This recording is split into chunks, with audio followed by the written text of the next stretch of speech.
Clear evidence of accommodation reserved in Japan for your stay with complete address. जैसे visit वीज़े में भी ये requirement थी, यहाँ भी है कि आपने अगर होटल में रहना है तो होटल की तमाम डिटेल्स और कंफर्मेशन ऑफ द बुकिंग देनी है। किसी जो आपका स्पॉन्सर है उसके पास रहना है तो फिर उसकी सारी डिटेल आपने देनी है। इसके बाद आपको चाहिए जी उनसे एक जो है ना original fresh and updated income certificate of sponsor company in Japan. जो कंपनी आपको बुला रही है वो फाइनेंशियली वो कितनी स्ट्रॉन्ग है।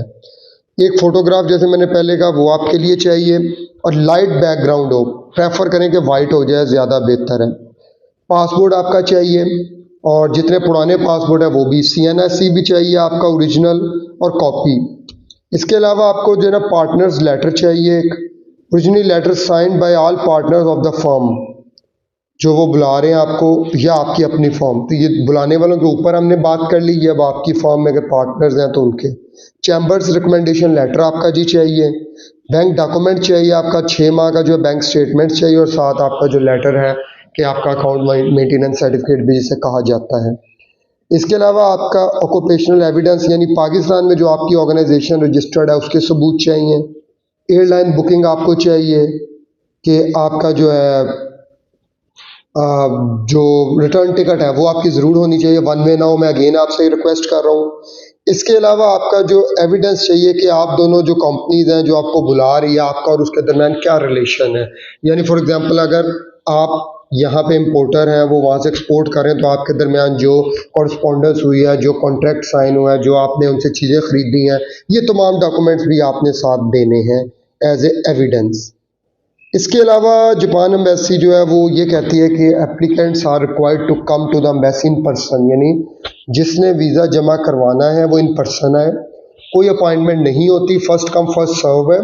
और आमतौर पर जो मेरी इन्फॉर्मेशन उसके मुताबिक 20 से 25 जो है ना 25 के करीब डेली बेसिस पर केस लिए जाते हैं टूरिस्ट वीज़ा के, विजिट वीज़ा भी कह लें आप, और बिजनेस वीज़ा के कुछ 30 के करीब।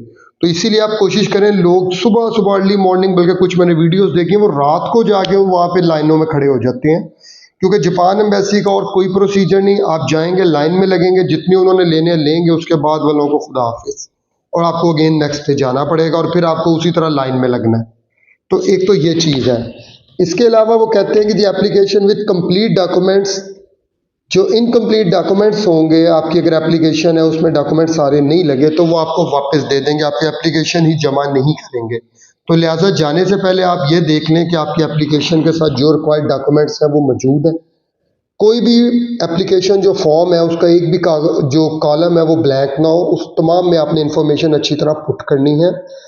आमतौर पर जो एम्बेसी का जो वीज़ा एप्लीकेशन का जो सबमिशन टाइम है वो 9 से 11 है और मंडे से फ्राइडे है, जबकि आम तौर पर जो रिटर्न का है टाइम वो है 2:30 से 3:30 जब पासपोर्ट आपको वापस मिलता है। अच्छा जी, इसके अलावा वो फर्दर ये कहते हैं कि जो resident of Sindh and Balochistan है वो consulate general of Japan Karachi जाएंगे, वो इस्लामाबाद नहीं आएंगे। इसके अलावा जापान एम्बेसी जब रिजेक्ट करती है वीज़ा वो आपको रीज़न नहीं देती और आप 6 माह के बाद दोबारा अप्लाई कर सकते हैं। ये तमाम डॉक्यूमेंट्स वो हैं जो कि जापान एम्बेसी ने अपने ऑफिशियल वेबसाइट पर पब्लिश किए हैं, जो आपने जमा करवाने हैं वीज़ा फॉर्म एप्लीकेशन फॉर्म के साथ। लेकिन इसके अलावा भी वो आपसे कोई भी और डॉक्यूमेंट मांग सकते हैं, लेकिन अमूमन मांगते नहीं। जापान के अगर आप बात करें एम्बेसी का, तो इस्लामाबाद में जो इनकी एम्बेसी है वो है 53-70 रमना 5 डिप्लोमेटिक इनक्लेव इस्लामाबाद। हाँ, लेकिन डिप्लोमेटिक इनक्लेव जाने के लिए आपको पता है मरी रोड के ऊपर गवर्नमेंट ने एक अपना बनाया हुआ है सेंटर, जहाँ से कि बसेस के ऊपर आप जाते हैं, तो आप डायरेक्टली एम्बेसी नहीं जा सकते, आप पहले उस सेंटर में जाएंगे, वहाँ से फिर आप आगे बसेस की सूरत में बसेस पर बैठ के आगे जाएंगे। और अगर हम बात करते हैं कराची में कॉन्सुलेट जनरल की, तो उसका एड्रेस है 9 Abdullah Haroon road, civil lines Karachi, Karachi city. इससे रिलेटेड अगर आप अपनी फ़ाइल तैयार करवाना चाह रहे हैं तो आप हमसे रब्ता कर सकते हैं, ऑफिस विज़िट कर सकते हैं, या आप मेरे यूट्यूब चैनल पर सारी इन्फॉर्मेशन मौजूद है। बराए मेहरबानी जो लोग हेलो हाय के मैसेज करते हैं और उसकी बजाय अगर कोई आपका डायरेक्ट कोई सवाल है तो आप वो पूछ लीजिए, और बेहतर है कि आप ऑफिस आएँ ताकि पूरी बात हमें पता हो और उस बात के तनाजुर में हम आपको जवाब दें, ना कि आप एक सवाल पूछ लेते हैं उसके 2 दिन बाद दूसरा आ रहा होता है,